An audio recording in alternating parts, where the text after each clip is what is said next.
Pak Didi, kalau jumlah karyawan PT KAI secara keseluruhan itu sampai berapa banyak, Pak?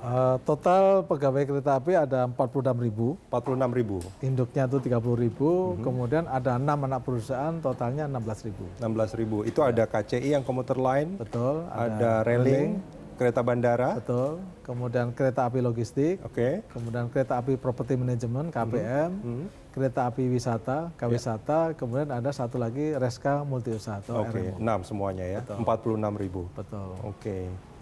Mbak Fian, apa kabar? Sehat hari ini? Sehat, alhamdulillah. Apa nih yang dikerjakan hari ini? Menyiapkan untuk besok Pak, bahan rapat. Oh, oke. Ada kendala nggak? Aman Pak, lancar. Aman ya? Oke, lanjutkan pekerjaan. Yuk. Ini kalau ini KCI, Betul. komuter line ya. Betul. Nah, Pak, itu ngurusi begitu banyak karyawan, sulit nggak? 46.000. Semua jadi 7 perusahaan ya? 7 perusahaan. Satu induk, 6 anak usaha. Betul.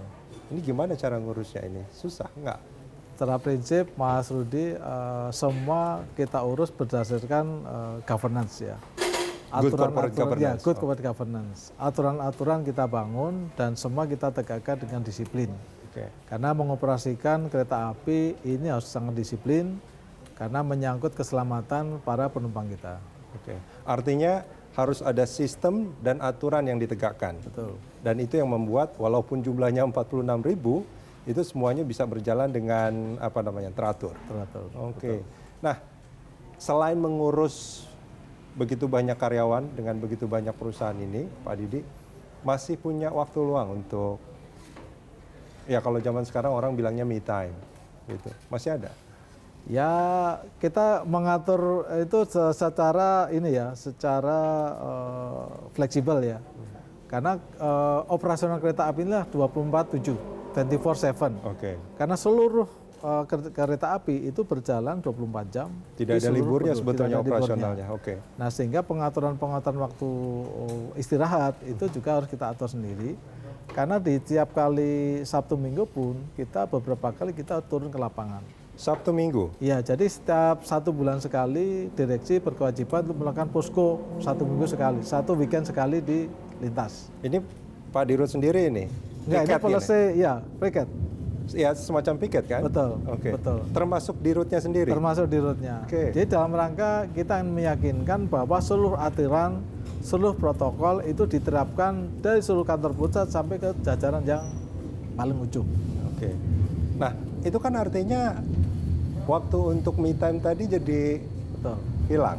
Nah, kita ngaturnya ya dalam perjalanan posko, dalam perjalanan ke lintas, maka kita gunakan waktu-waktu senggang kita untuk melakukan aktivitas yang kita senangi. Oke. Kebetulan saya sendiri hobi lari dan sepeda ya.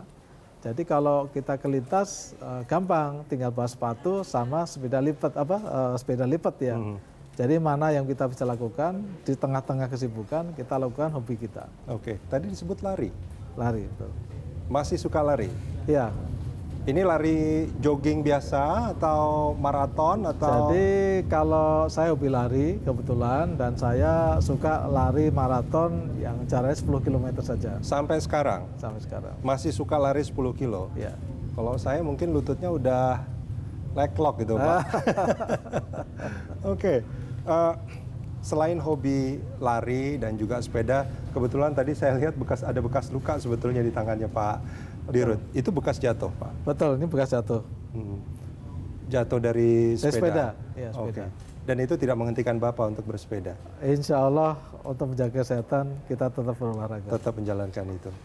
Pak Didi, ini sebetulnya kalau saya baca CV Bapak itu orang perbankan. Sekarang memegang bisnis yang boleh saya sebut tidak ada hubungannya sama sekali dengan finance, walaupun di dalamnya ada sisi itunya gitu. Ada kesulitan nggak untuk beradaptasi? Alhamdulillah kita beradaptasi cepat ya. Karena apa? Karena kita hidup di perbankan, saya menangani corporate banking ya. Pada saat kami menangani corporate banking, maka sektor-sektor usaha itu hampir semua sektor usaha pernah saya tangani. Sehingga secara prinsip kalau kita mengenai bisnis modelnya, kita memahami bisnis prosesnya, maka dalam menjalankannya dengan basic-basic keuangan yang sehat, maka alhamdulillah kesulitan-kesulitan itu bisa cepat diatasi. Tidak menjadi kesulitan? Atau sebetulnya masih ada kesulitan saja untuk beradaptasi? Sebetulnya kita beradaptasi itu menyesuaikan dengan istilah-istilah dan kebiasaan-kebiasaan yang ada di dunia perkeretaapian. Oke, itu aja sebetulnya yang menjadi kendala. Pak Didi, sekarang Bapak berada di puncak. Peran orang-orang terdekat Bapak itu seperti apa terhadap karir Bapak? Jadi keluarga sangat penting. Jadi pemahaman, pengertian keluarga terhadap kesibukan kita itu merupakan kunci. Jadi bagaimana me time yang biasanya kita alami ini sedikit berkurang dengan kesibukan melayani masyarakat. Oke. Mas Rudi, dengan melayani masyarakat, tahun lalu kita melayani 429 juta penumpang. Artinya inilah amanah yang kita jalankan dengan memberikan kemanfaatan kemudahan bertransportasi kepada masyarakat luas.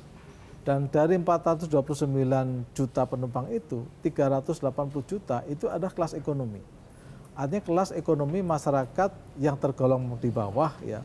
Sehingga apa yang kita lakukan ini insya Allah memberikan kemanfaatan yang baik bagi masyarakat, membawa kelancaran transportasi bagi masyarakat, baik transportasi penumpang maupun logistiknya ya. Sehingga dampak perekonomian ini cukup besar dan ini yang semakin memompa motivasi kami yang berada di PT Kereta Api Indonesia itu untuk memberikan yang terbaik bagi masyarakat Indonesia. Itu sesuai dengan visi yang saat ini ya? Betul. Menjadi apa? Solusi? Solusi ekosistem transportasi yang terbaik untuk Indonesia. Oke.